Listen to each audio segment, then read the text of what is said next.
You know what they say, new year, new anime. With Winter Anime 2025 here, we have a bunch of original animes, sequels, and of course, isekais. We had a nice break from isekais in fall 2024, and nothing good lasts forever, so we had a bunch this season. I'm not gonna torture myself and watch all of them, but I could truly never get away from the isekai genre. Let's stop the yapping and get into the first anime. ちょっと寝たらついて兄貴ハンさんは未成年ですだったら First anime, Solo Leveling Season 2, Arise from the Shadow. We have the return of Jinwoo in the most hyped up show of the season. I'm a big Solo Leveling fan. I was reading the manhwa when it was releasing weekly. I think this adaptation is great. It has done the source material justice, with some liberties taken in, like having the sharpest chins in anime. I'm enjoying Season 2 more than Season 1 because the cat's out of the bag. People have noticed Jinwoo and even seen his power, so there's no more hiding in the shadows. He's coming out as the S rank. The story can be slow and mediocre at times because there are some episodes where they're building up the next arc or just building up the next gate for Jinwoo to find a new powerful enemy. Of course, there are comments of the plot being mediocre with great animation, which we heard before, such as from Demon Slayer. I'm a sucker for power fantasy, and Jinwoo is just a Giga Chad. No one can stop this man, and he just wants to be behind the scenes, not the star of the show. The visuals are amazing, the characters are getting better, a bigger plot is slowly building up, it's just taking its time. I think Solo Leveling has lived up to his hype, and it should only get better. Also, this anime is one of the most friendly animes for new fans to get into. So if you have any new anime fans, you might want to recommend this one. It's a power fantasy anime with great fights and top tier animation.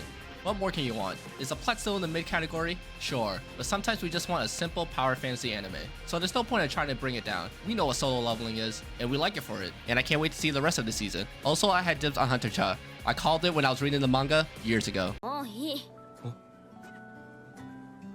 あなたが何も変わってくれないなら、私一緒にいられない。バイバイ。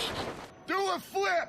Next is Sakamoto Days. Here we have a Netflix anime that was the second most hyped up of winter 2025. I had some expectations because of the hype, but I did see some concerning comments from fans about the animation and how it didn't do it justice from the source material, from the trailers at least. And from watching the show, I feel like we have been way too hard on the production side. Sakamoto Days has good animation, but we have been spoiled from shows like Demon Slayer, Attack on Titans. The bar is set up so high that even some good animation can be ridiculed for. I have no problems with it, and I'm really enjoying this anime. Sakamoto Days is about a retired hitman who chose a simple life, run a convenience store with his wife and kid. His wife is the epitome of I can fix him, and she does. And now Sakamoto is a slightly overweight man that his past is catching up to him. He takes in some proteges, and they help him try to keep a simple life. Of course, the organization that he worked for was not too happy that the best hitman ever suddenly retired and didn't do it the right way. So it's up to them to keep their peaceful life and try to hide it from their wife. Spoiler alert, it doesn't last for long because she knows what she got into. She knew he was a hitman. I really like this anime. The action scenes went pretty hard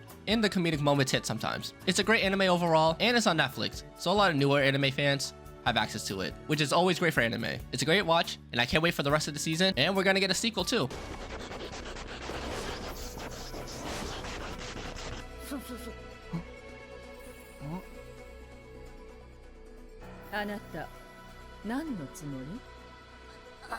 Huh?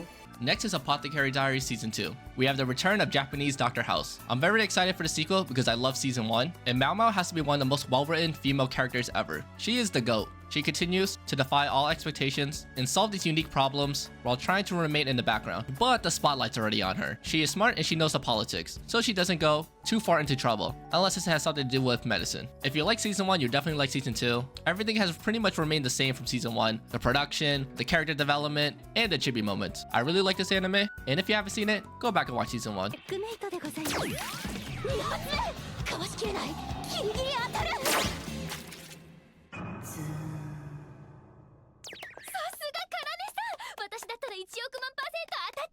Next is the 100 Girlfriends Who Really Love You Season 2. Now we have the return of probably the greatest harem show ever, and Season 2 has not skipped a beat. We get introduced to more girls, and Rentaro is still a Giga Chad. The characters look great and are full of personality, the animation and the comedic bits are nice, and I love all the references and fourth wall breaks. I'm a sucker for a good parody anime because they have so much creative freedom to do anything. I'm really enjoying it so far, especially with how they balance all the characters. He has so many girlfriends, and it does feel like they all get enough screen time, and he cares for all of them. The parody moment's awesome, And sometimes there is a tearjerker or two. Like in the most recent episode I watched, the baseball episode. I like sports anime and I like baseball, and this was one entertaining game. It parodies everything you love in a sports anime, and throwing a bunch of comedic bits and your usual tropes, it turns into one hilarious episode, with all the special moves and them turning into Super Saiyans, which is happening a lot this seasonal anime. This anime is not serious, it's fun, ecchi, and even though it has the usual romance tropes, they're the first ones to call it out. 100 Girlfriends is hilarious and so entertaining, and I can't wait for the rest of the season. 挨拶に来るという婚約者はどこなの？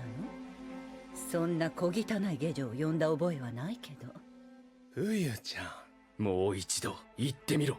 Yeah, I said, bitch. Next is My Happy Marriage Season 2. We have the return of a Cinderella story. No, this anime is not like Cinderella, but it has similar aspects to it. I really enjoyed the first season, and my enjoyment has pretty much stayed the same with the second season. The only difference is, with the second season, is that their relationship is established already. They have committed to each other with this marriage, and have fallen in love with each other. Now it's just getting the acceptance from Kyoka's family, but of course they don't like Mio, because she's not the same status. This season now is focusing more on the plot of the supernatural things that are happening, that we have been teased from the first season. The different powers, Mio's special ability, it's all slowly unwrapping. It's turned less into a romance anime and more of a fantasy. The plot has to be moving somehow, the animation looks good, the characters are nicely designed, and some of the scenes are just beautiful. Mio has continued to be pushed around, but she's slowly building up that confidence to stand up for herself and prove all her doubters wrong. With the plot moving along, we get to understand some of the abilities that we have seen, and it's interesting. I probably prefer season 1, because I was more interested in the relationship and not really the supernatural powers that they have. But season 2 is still an enjoyable watch, and I want to see the relationship get closer. 忙しいだろうから婚姻届も出しておいたわ。あとは若い人たちだけでこういう。待っておばあちゃん。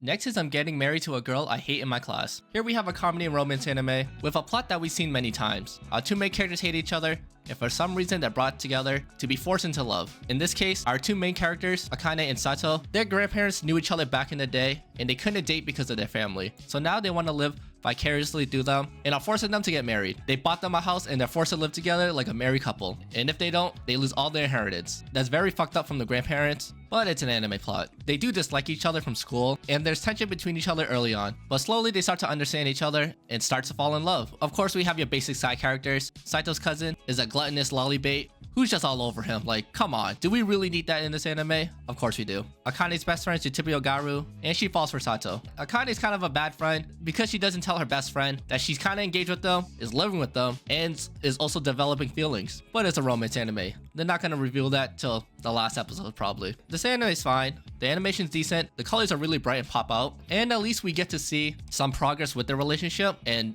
actually develop feelings for each other. They are still hiding this relationship, so in school they're always bickering with each other, and the classmates jokes that there's some old married couple. There's a lot of chibi moments, which I typically enjoy, but it feels like half the episode is chibi moments. I found entertaining moments, and it's not bad, so I'll probably finish this anime. But it's your average school romance anime. That's nothing too special. ボイド軍団が来るっていうのに。いや、待って。ここが本当に滅びゆく物語の世界なら、ナインソルジャーがボイド軍団を倒す。その時ユニオが死亡。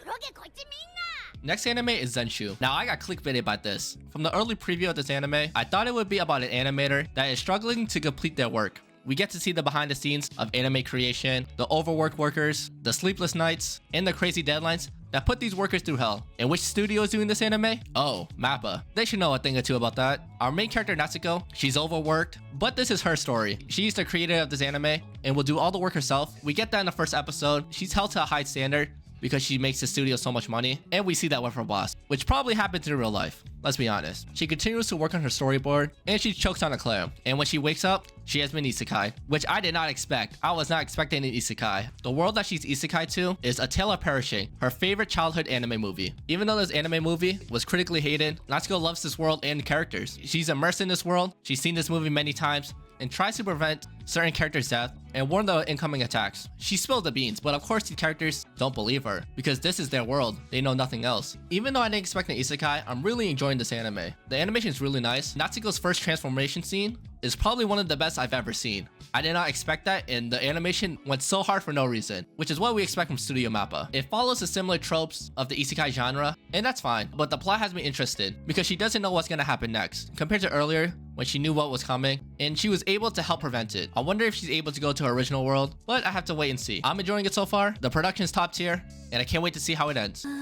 またやっちゃった創作依頼書白銀の剣ガンズ引退につきギルドでは以下の者をアタッカーに任命すべく捜索中私はバカか Next is, I may be a guild receptionist, but I'll solo any boss to clock out on time. The title is pretty self-explanatory. Our main character Alina, she's a receptionist at the Adventure Guild, and she just wants a nice simple life. Her hours are fixed, she gets a nice salary that pays for her apartment, but these adventurers are always messing up. When they get stuck clearing a dungeon, she's forced to work overtime, which is a pain for her. So instead of waiting for these adventurers to finish this dungeon, she does it herself. She grabs her gear, puts on a hood, and destroys the boss. She keeps her identity secret, but people start finding out, like the best adventuring group that wants to recruit her. But when things get out of control, more powerful bosses show up, she has to drop the facade, sooner or later. I found some enjoyable moments. The animation's average, the characters look nice, but their personality are nothing too special. It's one of those fancy animes we get every seasonal anime. The best moment is when she gets annoyed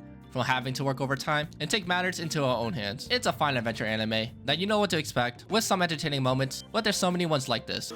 今日泊まるそれはいいけど、おい起きろって。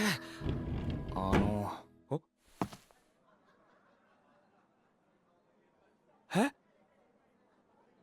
Next is I have a crush at work. Here we have an office romance anime where our two main characters, Yu and Masugu, are co-workers who are in a secret relationship. They work in different departments, but when they do interact at work, they're always bickering at each other. All their co-workers think they don't like each other, but outside of work, they're a loving couple who can't keep their hands off each other. They want to keep their relationship a secret because they don't want to make things awkward at work, not because of some rule or anything, just to keep the peace. I'm enjoying this anime. It's not no, love is hard for otakus, but it's a nice office romance with older characters that don't act like high schoolers. We see this loving relationship and they act their age. And guess what? In the first episode, the main characters smash. We don't see everything, but it's implied enough that we know it happened. You don't have to show everything, which is fine, because it's not one of those animes. We barely get to see that in other romance animes. This anime's strong point is the relationship between our main characters, which that should be the driving force, because it is a romance anime. We want to see them together, the ups and downs. Overall, it's a good anime. The production's average, the side characters are kind of just there, but at least our main characters have shown they have substance to them. They are mature in the relationship, and we get to see it too.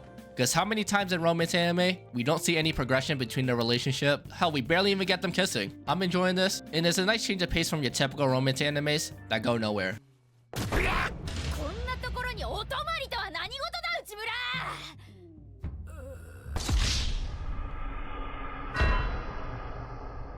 Next is Headhunted to Another World, from Salaryman to a Big Four. Here we have another isekai, and yes, we do have a lot for winter 2025. But this is the one I'm actually gonna finish. Our main character, Uchimura, he's an everyday salaryman trying to climb the corporate ladder. But of course, he gets summoned to another world by the demon overlord, who offers him a new job as one of the heavenly kings in his armor. He doesn't have any OP abilities to make him strong to defeat enemies, but he has office worker skills that will put them on the map. He has to use his wit to survive in this world. He's very business savvy, and he uses those skills to create trades with neighboring countries and to get the better in negotiations. Of course, he has to adjust to the customs of this world, where he learns from the others, and even one falls in love with them, which of course is gonna happen, but he's kind of oblivious to it. It's focused on the business operation. We see a lot of inner monologues of different strategies he's used in the past. This anime is fine. There are some interesting moments, but it's pretty average across the board, from the animation to the plot to the characters. I tend to enjoy these isekais where they're not just going around beating everyone with their overpowered ability. Sometimes I just want to see a salaryman work. Uchimura is able to succeed, to fail, but he continues to learn and usually gets the upper hand. It's average across the board and is probably skippable for most, but I found some enjoyable moments enough for me to finish the season. とぼけてもダメだ。僕がうたた寝している間にこれはないんじゃないかな。ごめんなさいわ。ごめんなさい Next is possibly the greatest alchemist of all time. Here we have another isekai, where our main character Takumi is accidentally reincarnated by the goddess. He accidentally got mixed up with a group of heroes chosen to be summoned to another world, so as compensation, she gives him the choice to choose any skill, and he just wants a nice, peaceful, quiet life, so he chooses the boring creation skill. But of course, it turns out alchemy is one of the most powerful skills he can have. because he's allowed to create anything. So with this overpowered ability, he begins his life as a merchant while recruiting others, pretty much female characters, to join him in creating this peaceful life. It's your average isekai. It's not the best, but it's not the worst. I found some enjoyable moments to it, but there's nothing too spectacular about it. The animation's pretty subpar, and some episodes feel really rushed. You can feel like things were cut out. The characters are fine. They're all pretty typical for your isekai genre. The one thing this anime has going for it is the plot. Now I read the synopsis and that is the plot, but they're slowly building up to something else. So the goddess reincarnated him a year before all the other heroes would be reincarnated to this world. She's basically putting him in the first level of the video game, where he could get used to the world and start farming up his skills, because a war is gonna happen and it's only gonna get more difficult. So we see throughout the season that it's slowly leading up to that moment. We get to see some of the moves behind the scenes that kingdoms are doing. They're giving us a taste, but not the whole thing yet. I'm excited to see where it goes, but it probably will turn out to be like the rest of the isekais. I'm fine with that, but at least it has something for me to come back every week to watch a new episode. I want to see where it goes and see where this world leads to. But other than that, this isekai is average at best. 年下の可愛い子よろしくですカオル子ちゃんカオル子ちゃん Next we have Welcome to Japan Itself. Here we have another isekai. For the plot of this one, our main character Kazuhiro has a hobby. It's sleeping. Ever since he was young, he would dream of this wonderful world and go on crazy adventures. In this dream world, he became friends with an elf. They would go on adventures together, and one day they run to a dragon where they're about to be burned to death. As he wakes up from his dream, he notices his elf friend sleeping right next to him. This dream world was not fake. He had a second life in this isekai world, and he's able to jump between both of them when he sleeps. So with this knowledge of jumping between both worlds, he's able to show her how Japan really is. This elf is able to explore the wonders of Japan, and it's so different from her world. They explore Japan during the day, and at night they go back to their fantasy world. They consistently go back between the two, which is a nice change of pace. So a bit of a twist to the isekai genre, and I'm a fan of isekais where they go back and forth between the original world and the fantasy world. This anime is enjoyable. You don't really gotta think too much about it, and you can leave it on in the background. We've seen this type of anime before, where we basically got a tourist explore the wonders of Japan and take those influences back to their world. It's lighthearted, everything's average across the board, but I find the plot interesting, and the execution, it's alright. Your usual tropes are there, and I would say this anime is slightly above average. 食堂もまた学びや食事の時間もマナーを学ぶための実践の場と心得なさい。今のお説教はなかなか悪役っぽかったんじゃないかな。説得力が違う。さすがグレイス様。 Next is from Bureaucrat to Villainess. Dad's been reincarnated. Here we have a Villainous anime, which every seasonal anime, we consistently get one or two. And because of that, I was burnt out with them, that I didn't care to watch them. But with this one, I'm really enjoying it. So our main character is a 52-year-old civil servant. He gets in an accident and is reborn as a villainous Grace. The world is an Otome game that his daughter used to play. With the little information he knows about this game, he tries to play the role of the villainess, but as a disciplined older man, he's unable to act in that manner. He's calm, he's kind, and he befriends the heroines. He tries to keep the story on track, but he can't help himself. He helps with different relationships, misunderstandings, and everyone starts to love the villainess, even the main protagonist of the game. It's the usual tropes of a villainous anime, but instead of a female character that knows the ins and outs of the game, we have an older man that knows somewhat about the game. I like some of the comedic bits, especially with the family, because they're otakus. They do their poses, they quote different animes and manga, and the daughter be roasting their parents because they make references she's too young for. If you're a fan of the villainous genre, you definitely like this one, but if you're not, this won't change your mind. I find this one enjoyable, and it's different enough for me from your typical villainous genres, and I can't wait to see where it goes. 疲れないように身体能力がアップするよう愛情を込めておいたんだよ。料理は愛情はマナだった。シルク、考えちゃダメ。フィーリングでいこう。 Next we have, I left my A-rank party to help my former students reach the dungeon depths. Here we don't have a isekai, but it's a fantasy adventure anime. Just like isekais, we get so many every seasonal anime. For the plot of this one, our main character Yuke, he's tired with his party. He is the handyman of the group, but has always been mistreated. He gets a lesser share of the reward. He has to buy his own potions and is forced to use it on his party members who don't want to buy it. After 5 years of this, he quits. While looking for a new group, he runs into an all-female adventure party that used to be his former students. He joins them, and his true strength is gradually revealed. It turns out he was more useful than they thought. It's your typical fantasy adventure anime, where our main character is succeeding in his new group. They are slowly moving up the ranks, especially from their live streams. Yes, I forgot to mention, there are some dungeon live streamers. It's how adventuring groups get their popularity, and Yuke's a master at it. He knows how to farm content, and his group has slowly become one of the most popular adventuring groups. The animation's average, the characters have little depth to them, but with 24 episodes, I'm expecting a lot more to be slowly unpacked from the characters, because as of now, they're just trying to build up the brand and establish themselves. Yuke doesn't have some overpowered ability. He's like more of a coach and manager. He's able to help everyone succeed and bring out the best in everyone. It's a fine anime. It has some enjoyable moments, and it does take its time a bit because again, it has 24 episodes. I also love his former party getting served some humble pie. Is that they're so arrogant and blame their newer teammates, they're no longer successful. It's like when I blame any Spider-Man players on my team in Marvel Rivals. Instant loss. If you're into fantasy, action, adventure animes, you'll like this one, but there's so many like it, especially with every seasonal anime. We always get a few new ones. これぞという意中の男性の前でこれを着ればどんな堅物もイチコロというなんとハレンチな申し訳ございません悪ふざけが過ぎたようです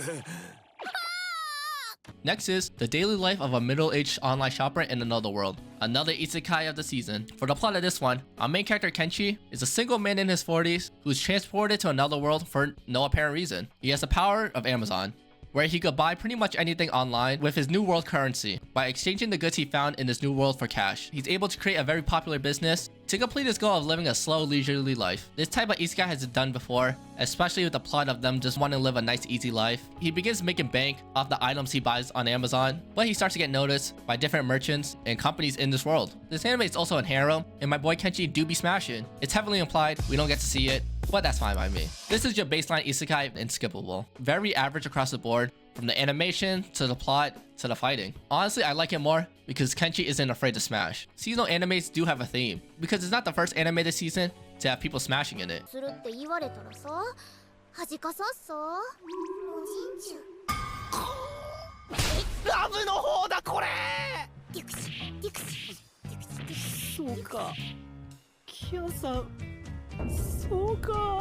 Next is Okitsura. Fell in love with an Okinawa girl, but I just wish I know what she's saying. For the plot of this one, our main character Nakamura, he's transferred to Okinawa, where he falls in love with Hina, but he can't understand her dialect. But thankfully her friend Kana is there to help him out with the translations. That's the whole plot. I found this one enjoyable. It's true, people in Okinawa have such a crazy dialect that Japanese people can't understand. And it seems with this anime, they are true to represent this culture, and throughout the episode, they do give us some lessons. I don't know how accurate they are, but I'll believe they are. It's always great to see other parts of Japan represented than your usual places like Tokyo or the city life. I really like the animations, and the cast is full of colorful characters. It's a laid-back comedy with some romance aspects of it. Our main character is in love with Hina, but her friend Kana is in love with him. So there's somewhat a love triangle. On my anime list, his listed theme is love polygon, which I didn't know it was a term. We get to understand why these characters like each other. But come on Nakamura, Kana's right there. I'm shipping them personally. But Hina's a fun character. She's the goofy character that drives a lot of the comedy. And God, her dialect. I don't know how legit it is. It's like completely hearing a different language from Japanese. I do like the different cultural facts we see throughout the episode and our characters portraying them. Some of them are very out there, and again, I don't know if they're real, but I'll tend to believe they might be a little exaggerated. Entertaining anime overall, I enjoy it, and it's nice to learn a little bit about a different part of Japan.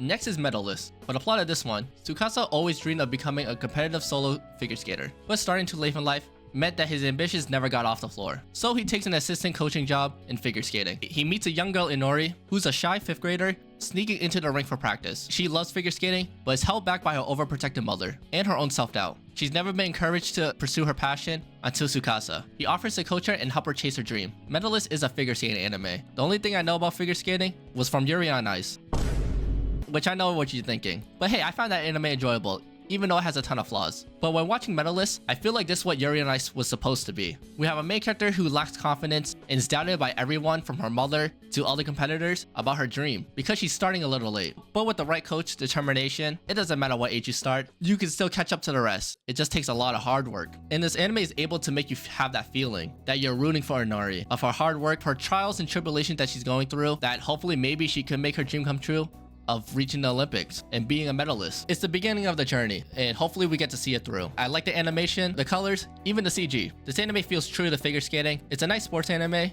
Inori's faces are just hilarious. Her chibi moments, her shyness, she drives a lot of the comedy. What I really like about this anime is the other characters besides our main ones. Throughout episodes, they've been seen as villains, but we get to see why they think that way through their history, and we don't vilify them for it. especially with Inori's mother, because she's the low-key hater, but she has her reasons, which is understandable coming from a parent. But overall, I really like this anime, and from a sports anime perspective too, it does hold its own in the genre. I think it's really well done, and I'm excited to see the rest. 4月の奇想の光の底を椿し歯ぎしり行き来する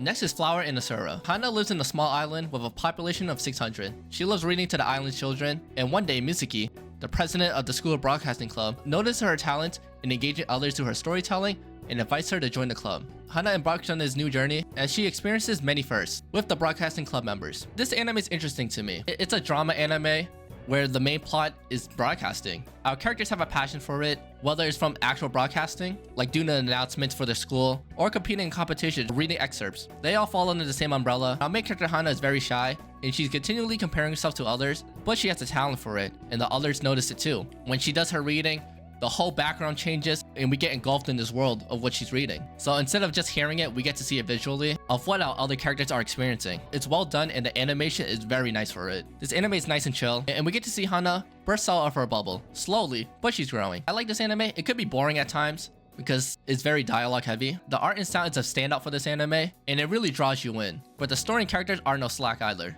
We get to slowly see them develop, and I'm excited to see where it goes. ちょっと待って。あの後南は街中を冒険してたの？うん、おかげでいいイベントが発生してゴルフっていう新しいアビリティを見つけたんだよ。へへん。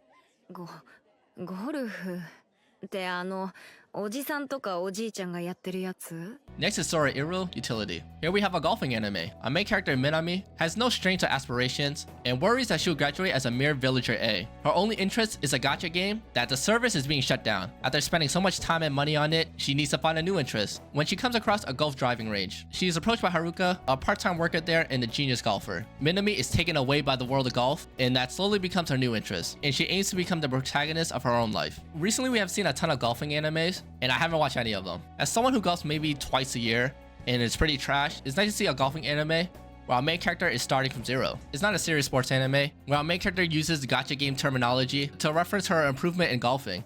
Things like leveling up, powering up, the whole 9 yards. At even one point she becomes Super Saiyan, which is happening a lot this seasonal anime. It does fall in the category of cute girls do cute things a bit, but the golfing seems genuine. We go through the basics of golf with her as she's slowly improving. I found it enjoyable. It has a little parody to it with the gacha and anime references. It's subtle, but it's there. It's a lighthearted golf anime where we get to see her progression. I don't know how far she's gonna go with it, but it's nice to see characters find new passions that people can relate to. And who knows, maybe this will motivate me to get better at golf. Next are the animes that we're continuing from fall 2024.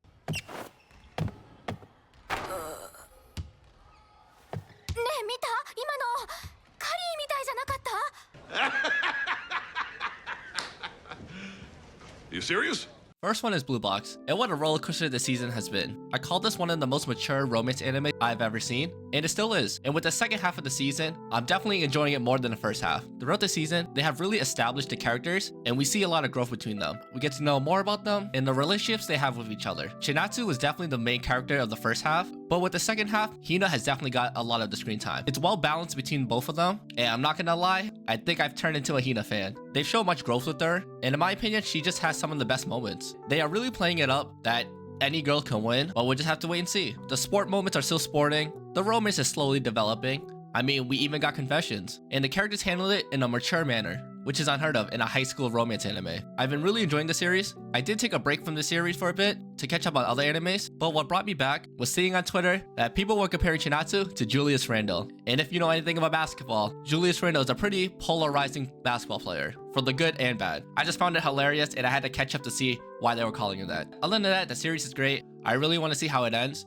And from the last episode I watched, it looks like they're introducing another girl. And honestly, I might have a new favorite. She looks like she's gonna cause trouble and drama, and I'm all for it.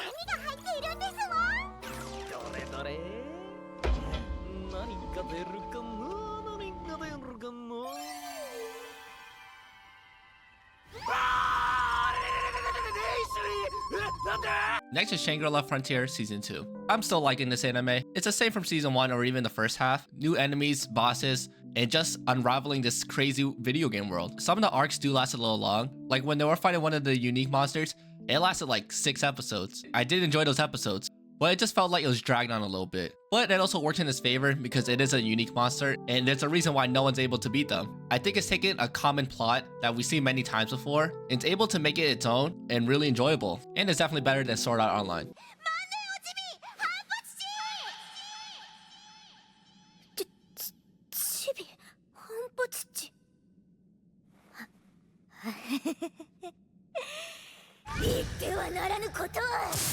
Next is Arifureta Season 3. Now this season has 16 episodes, so it was only a few more than your typical 12 episodes, but it did finish in winter 2025. For the last 4 episodes or so, I really like how they ended it. There was no real main antagonist of the season that they were building up the whole season to fight, but in the end, they were fighting themselves. This dungeon made each character fight themselves, and they had to face their insecurities, their doubts, and everything in between. It showed growth with the characters and made them more human. I think Season 3 is their best one, and overall, the series is fine. If you're into edgy, overpowered isekais, this is the epitome of it. I do like that they're actually trying to get back to the original world, and Hajime's harem's excited too, because they want to meet the family, which I really hope we see, because there's no way his parents could be fine with him having 8 girlfriends. He's no Rentaro. Overall, it was a good season for a series that's slightly above average. この世界は人間のために作られたとも信じてない。もちろん。じゃあ神も信じてないわけだ。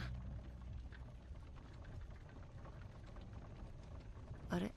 Next is Orb on the movements of the earth. This was one of my favorites in fall, and I think with the second half of the season, it's definitely got much better. I really like the storytelling. The characters are the most important part of the series, and they're able to establish them real quick. A lot of characters come and go, but even if they're in for a short time, the series is able to make us care for them and give us some emotional attachment to them. It's very dialogue heavy, and it's pretty important. There are certain scenes that are shown that you question, like, why was that in there? Is it just an establishing shot?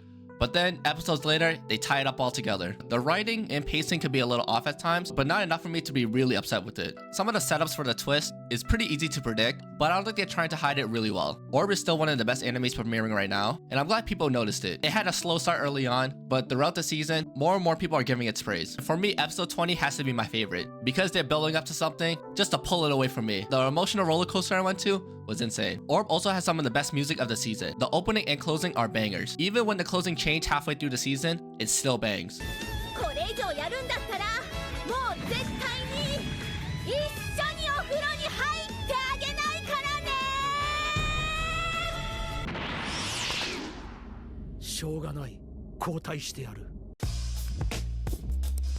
Last one is Dragon Ball Daima. I really enjoyed the first half, and the second half is even better. The world is unique, the monsters and enemies are interesting, and I just can't help to feel nostalgic. Of course, the enemies don't compare to the enemies of Dragon Ball Z, but they were never gonna live up to that. I love that we got to see Super Saiyan 4 Goku, but what's with his hands though? They are not proportionate. It looks like he got the Apaka Fist from Saints Row the Third on. I'm still enjoying it. It got a couple laughs out of me, and Hibis has to be my favorite character. He's inadvertently funny, and dumb and smart at the same time. Also, the Majin characters are great too. Now for the animes I dropped this season. If any of these animes you think I shouldn't have dropped, let me know in the comments below. First is Honey Lemon Soda. I don't think this anime is bad, but I've seen it so many times before, but nothing really drew me in to keep me coming back. Our main character Ishimori had a tough experience in middle school. She's the quiet introverted type, keeps to herself, and of course people make fun of her because of that. She meets Kai, who's basically her opposite, and flunks her exam to a prestigious high school to attend the high school Kai was going to, even though they just bumped into each other. Kai is more emotionally inept than Ishimori is. He shows nothing. Why do characters like this guy? Why are we rooting for this guy? Kai is pretty boring until he has to stand up for someone. And at least with Ishimori, we get to hear her inner monologues, her fears. That's interesting. But Kai really isn't. From the episodes I've seen at least, which is like 3. He comes to her rescue a couple times for bullies, and even throws a desk, which that sequence was just hilarious, and not in a good way. He basically sets her up to break out of her shell a little bit to ask for help, in which that's good, and we should see the growth of our main character. But Kai is just so boring. He's just a plain white bread, not even toasted. But as a romance anime, it's fine. I can see where it's going, but I just didn't care enough for it. Next is Medaka Kuroiwa. It's Impervious to my charms. Here we have another comedy romance anime, which I dropped after the first episode. It's one of those ecchi, teasing ones, where our main character Mona is the main character of her life. All the girls love her, all the guys want her, and she's a top dog. One day, she tries to have a friend Medaka, and he's not having it. He pretty much ignores her, or gives her one-sentence answers. She tries everything, but he's not having it. She thinks he's playing hard to get. He's training to be a monk, and is also also has never really interacted with females, so he doesn't know what to say and succumb to his urges. She takes that as a challenge because she's a narcissist and does whatever to try to be at least friends with them, but maybe end up falling for him because he's playing hard to get. Unintentionally. This anime is whatever. We've seen this type many times and even done better. The characters to me are just so bland. I'm not really rooting for any one of them. I just felt like this anime was going nowhere. She tries to be friendly, he gives her the cold shoulder. He has an inner monologue that he can't help himself, and then she takes out her boobs. It's the same comedic bits, rinse and repeat, and I found it pretty boring. Next is Amiki MD, Doctor Detective. Here we have the actual Doctor House. Dr. Tako is mystery obsessed and inserts herself into cases that captures her fancy, much to the dismay of her colleagues and the police. Even though she creates more problems for the hospital, they can't deny her brilliance. We have a medical anime that's really more of a mystery anime. They treat the patient's cases like it's a police case. They try to keep it mysterious and away from the audience, so they can have a big reveal at the end. I see where they were going with this anime, trying to be like Ron Kanehashi's, but I feel like it's falls flat. I don't think this anime is bad, the production's nice, and I like the character designs, but the story itself, I just found lackluster. It's just mashing two types of genres that can work, but it doesn't in this instance. I found it boring. Also, there's a lot of feet shots. What is this, directed by Quentin Tarantino? I don't think it's bad, and people may like this, but it's just not for me. Next is even given the worthless Appraiser class, I'm actually the strongest. Our main character Ein, with the job of Appraiser, he's basically the guy who sits back on the team and appraises all the loot that they get from the dungeon. It's a useless job. It's because they have appraisal machines, so he's pretty useless. One day in the dungeon, he gets left behind by his team, and this man gets fucked up. He's clinging onto his life, and he gets healed by this tree. He thanks the tree, and these characters come out. The tree girl Yuri takes a liking to him because no one has ever thanked her for helping people. Instead, they try to take advantage and profit from the tree's healing. So as a reward, the guardian of the tree Ursula, she trains Ein to become the best. And it's one of those messed up training arcs where he's constantly dying and she's reviving him. Everything about it is below average, and it was so below average, I thought this anime was the one I'm about to talk about next. That just shows how all of these fantasy animes kind of blend all together. Next is Bogus Skill Fruitmaster. About that time I became able to eat unlimited numbers of skill fruits. So for this one, in this fantasy world, people gain special abilities from eating a skill fruit only once. And if you eat another one, you die. Our main character Light, yes his name is Light, but we all know there can only be one Light in anime. His skill is Fruitmaster, which is unsuitable for battle. His job is to become a farmer and grow fruits. He ended up becoming an adventurer, which is disappointing because his childhood friend Lena, she got the ability of Sword Master or something. So she's living out their dream and he becomes a farmer. For some reason he takes care of a child, I forget why, and she accidentally mixes in the skill fruits into their soup. Thinking he's about to die, he figures out he has more abilities because of his Fruitmaster skill. This anime took the concept of One Piece and just made it super generic. I only watched 3 episodes, so I assume he could stack these skill fruits and just have every skill possible. Of course, the next skill he gets, he also becomes a sword master or something,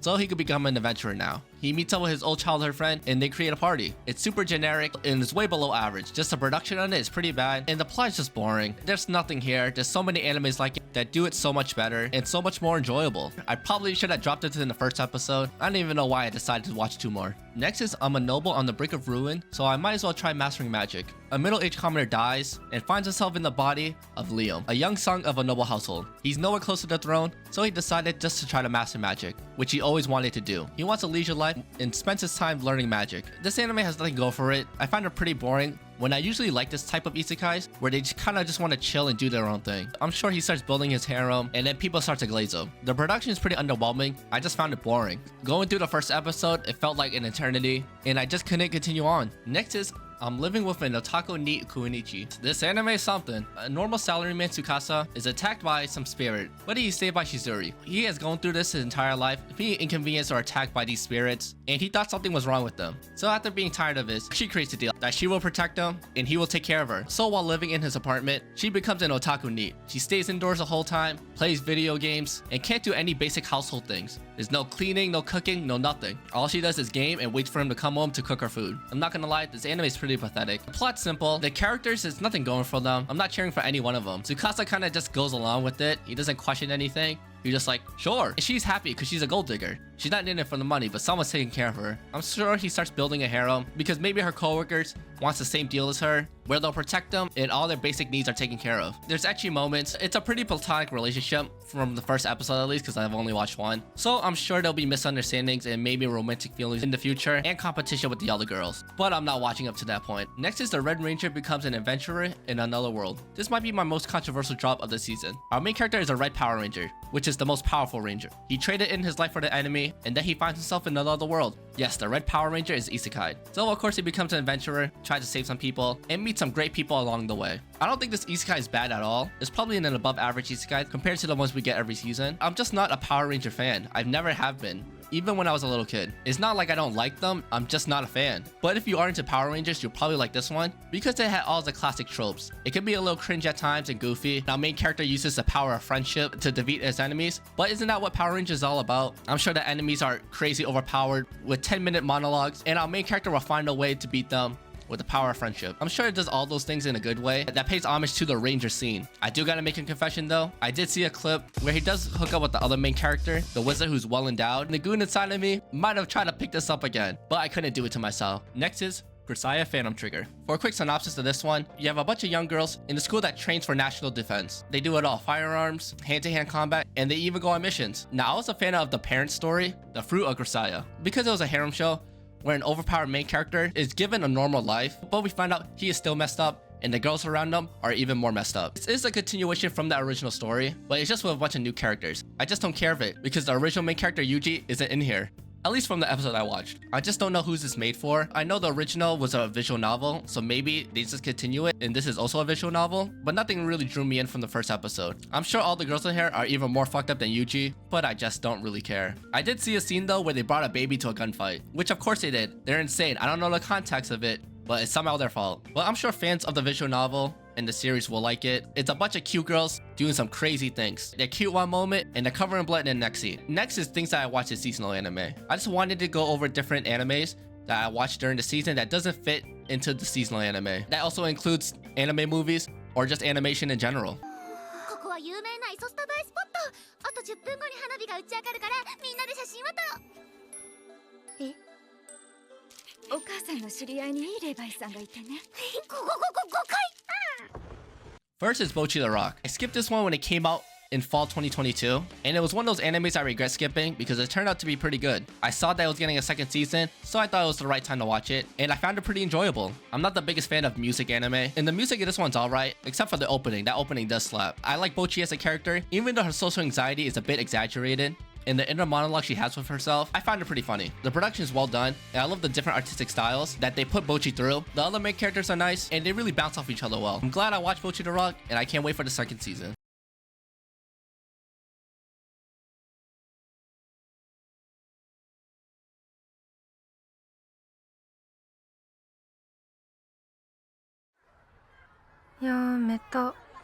Next is Look Back. Now this was a fairly recent movie that was on my radar when it came out because I saw it got pretty good reviews. I left it on the back burner and I finally came to watch it when I watched Giga's new video as him putting Look Back as his favorite anime of 2024. So of course I had to watch it, and it did not disappoint. This movie is only an hour long and is able to create captivating characters so quickly in such a short time. I love the story of this and I really like the animation style. It has its own uniqueness that really works well for it. I highly recommend you watch it. Don't even watch the trailer. Don't read any synopsis. Just go into it blind. I think it works better that way because coming into it, I only really knew the basics, and I'm glad I went into it pretty blind. Just the emotions this movie's able to put you through in such a short time is crazy. You feel for the characters, and it feels realistic that everyone can relate to. Look Back's amazing, and I now understand why it has been praised so much. Where can I stash my clothes?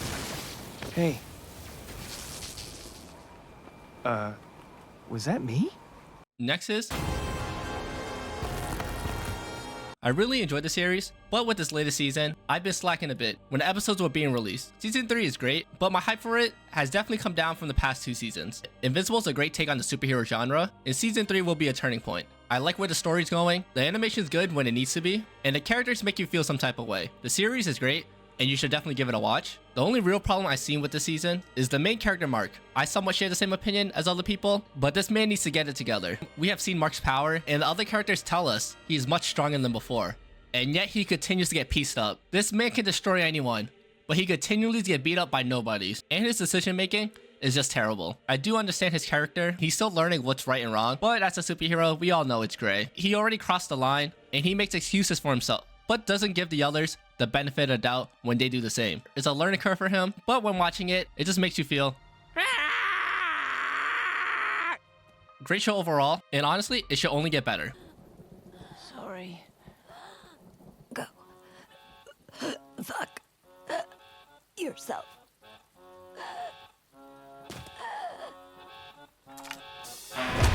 And last one is Creature Commandos. I know it's not an anime, but I really enjoyed it, so I wanted to include it, and it deserves more praise. This is the first step to the James Gunn DC universe, and this show was fantastic. I'm a huge DC fan, but we all know DC has so many blunders, especially in the movies. But usually in the animation, they've done pretty well.